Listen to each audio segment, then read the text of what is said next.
situation over the years.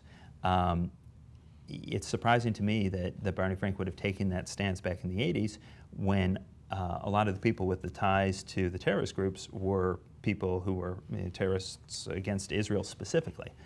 So that's a surprising position, both because of the national security implications and politically. It's surprising, frankly.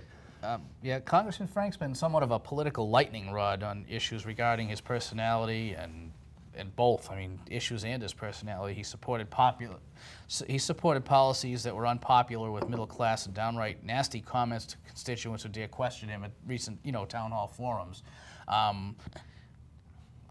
A lot of people think it's time for a change. You seem to think it's time for him to retire. That's right. Are you gonna? You're not gonna call me a table or anything, are you? You're not gonna yell at me if I ask you a question? I probably won't. I don't think that's how you should treat constituents. Regardless, I agree that the Hitler mustache on Obama is offensive. I would never do that. Still, you can treat somebody with respect and dignity and tell them that sort of thing isn't acceptable. And he didn't do that, and frequently he doesn't do that. And it's not the right way to treat your constituents. It's not the right way to treat people. You're not going to yell at them and compare them to dining room tables, then? No, and it's interesting to note that she's now running against him in the Democratic primary. Right. Now, in fairness to Congressman Frank, his office is known for its constituent services and working with local officials in the area. What does a Sean Bielat administration look like in terms of services and connecting with your constituents and taxpayers coming off a 30-year relationship with Barney Frank? Right. So, that's a tall order. Well, constituent service is the lifeblood of the congressional office. That's what you're there to do. You're there to represent your constituents and to provide them the services that they need to work with Washington, to work with the federal government, and to address their needs. So, as I see it, that's job number one when I'm in Congress, when I'm in Washington. Especially in a district like this, I won't have a second term if I'm not doing that part right. It's absolutely critical to really focus on that. So I don't see a drastic change. Obviously, there would be a turnover in staff, although I'd be happy to take on some of his experienced help if they wanted to be part of the team. I think that's an important thing. I absolutely would. You can't walk in there with a bunch of people that have never done the job before. That's right. You need at least. And it's not partisan. No, helping constituents is not partisan. Right. When people take over a business, they generally don't just wipe out the place. That's absolutely keep people right. there, and yep. When Warren Buffett buys something, he doesn't just clean right. house. Right. And I think he's a pretty good success story on that. Yeah. So you will keep up the good constituent. Absolutely. Absolutely. I mean, and in fairness to Congressman Frank, those are some he's done a good big job. shoes to fill. That is one of the things, and again, he doesn't do everything wrong. I'm not arguing that he doesn't. No. Constituent service repeatedly is something people have said, yeah, he does a good job with He's that. very good at that. So hats off to him on that, but I firmly believe that we will repeat that performance. He gets right back to you if you ask a question, you send a letter or whatever. I mean, you may not like what he has to say. Sure. But he does. You don't have to hold your breath waiting. Right. And we're already trying to start that on the campaign, because how you run a campaign, it says a lot about how you're gonna represent people when you get to D.C. Well, okay. Next question is political crystal balls. Oh yeah. Okay. Are predicting a Republican majority to take place in the midterm election as a referendum on President Obama and his policies. Do you think that's actually? Do you think that's something that will come to fruition? Oh, absolutely. You absolutely do. I think that each day the administration continues to push the path that it's on, it becomes more likely. Every time they bring up immigration and start suing Arizona, every time they, float these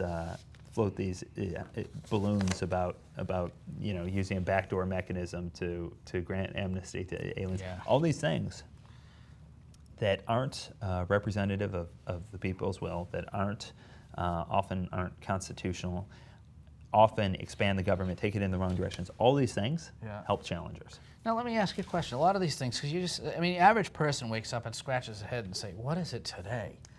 I mean. Yeah. I mean, are they serious about most of this stuff, or is it a diversionary tactic to slide other stuff through, or both? Or what is it? I mean, you look and say, anything common sense would say some of these things are just a little bit off the wall. Right. And love them or hate them. I mean, there's some weird stuff going on. You got to wonder, I mean, do they really think you're that stupid, or do they really think that it's that right, or are they just doing this to set up a smokescreen to do something else? I have no idea, and it's a question I discuss with people all the time. I'll give you an example. I heard recently, and I had to go and verify this, but it actually turned out to be true. I heard recently that the head of NASA said that the president has said that his #1 priority for NASA, the Space Administration, right, is to reach out to the Muslim world. Right. Now, it turns out that the head of NASA is General Charles Bolden. He used to be the 3rd Marine Aircraft Wing commander when I was in the 3rd Marine Aircraft Wing. Met him a handful of times. Always seemed like a straight shooter or level-headed guy. So he's the individual who's quoted saying this. And so I'm just scratching my head. If I think he has credibility. If he says the president said that, I kind of believe him. Right. But it's such an unbelievable stance that I don't know. So it's like you said, every day there's this new thing. And it isn't just in the right-wing press or something like that. It's mainstream. Wow. And I don't know what to make of it. No, it's just, you really don't. You don't know what to make Yeah. of it. And you say, are they doing this really? You really mean this? Or is this just, you know, something? It's odd. It is. It's odd because it just And I think a defies lot of people feel logic. that way. Yeah. Okay. One last question, and we'll get into some closing stuff here, okay? And this one here is, again, Scott Brown, right? He drove that truck. Okay, that was not a gimmick. That was his truck. Right. And that truck, and he wore the barn coat and the Sure. whole, and that was him. I mean, because he's Right. a local guy around these parts, and you know that was him. Okay, what is Sean Bielat's trademark? Do you have one? I don't know if I do. I do the things that Sean Bielat does. I go around, I do my thing. Maybe at some point somebody says, "Oh, that's his trademark." Nothing comes off the top of my head. I don't have a gimmick. I don't have something that I do that's particular to me. You know, maybe if you ask people who are around me a lot, they would say, "Oh yeah, he does this or that." But Right. No, 'cause I have don't a know. I'm just in trademark. here.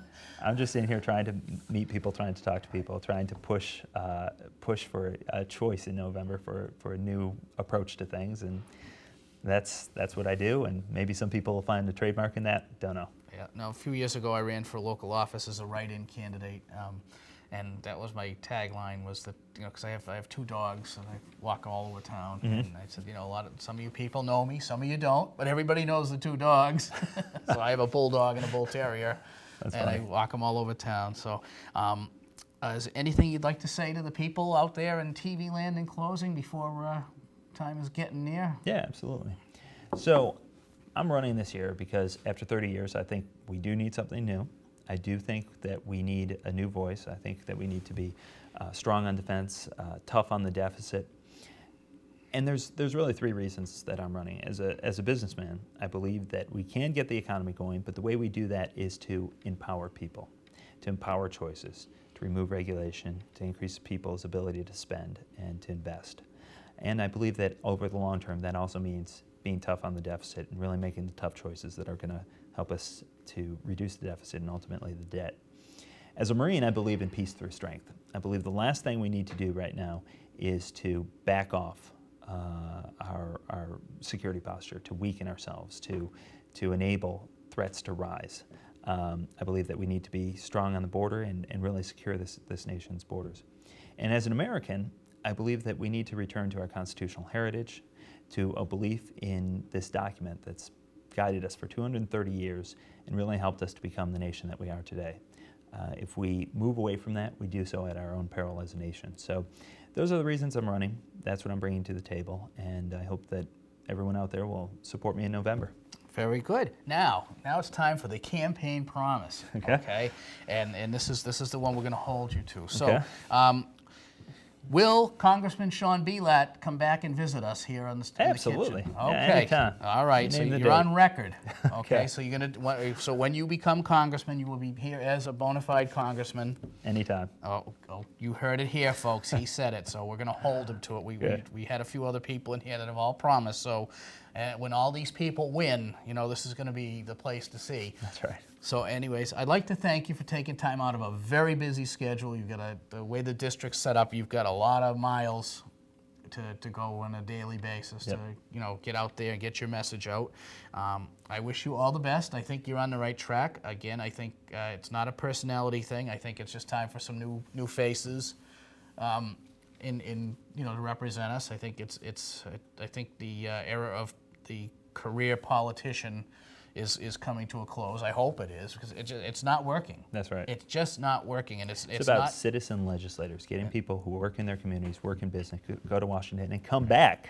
right. And Not that long after. it's not anything against our incumbent congressman. It's everywhere, every state, Yep. and I think it's time for some new things. So again, I would like to thank you. Well, thank you very and much. We'll I see really you again, appreciate it. hopefully as a congressman. And that's going to be it for now. I'd like to thanks again. And again, if you have questions for anything, if you have a question for Mr. Bielat you want me to ask him, I can get it to you. I can get it to him. The all-purpose way, again, is at our email account at mansfieldkitchensink@gmail.com. Right there every time. Love doing that part. He is so good, our director, Jack. He just does a great job. And also, again, we are on Facebook at Everything But the Kitchen Sink under the groups. Speaking of Facebook, you have nearly 4,000 friends on Facebook? That's right. Wow. Yeah, it's coming along. Okay. We have about the same number of followers on Twitter. We get a lot of traffic to the website. People are interested. People are excited. Well, hopefully some will throw you some support, and Absolutely. you know, as many that are backing you will get out there and get out in the polls and make a statement. Yep. So that's it for now. I'm Dan Pascucci. As always, I'd like to thank you for having my kitchen in your living room, and we'll see you next time on Everything But the Kitchen Sink.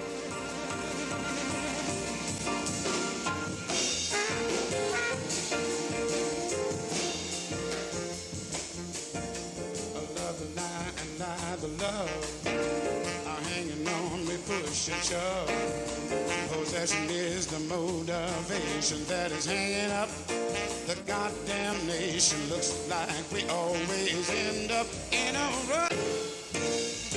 Everybody now trying to make it real compared to what?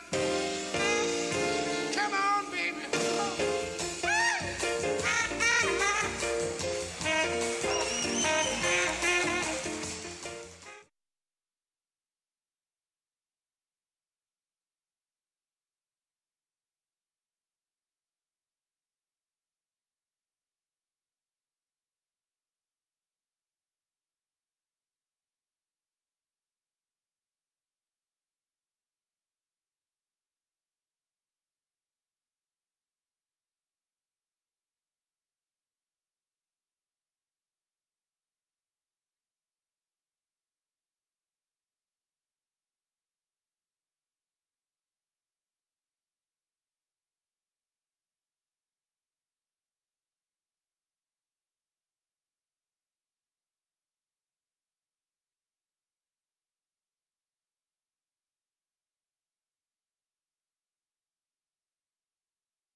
Love are hanging on, we push and shove.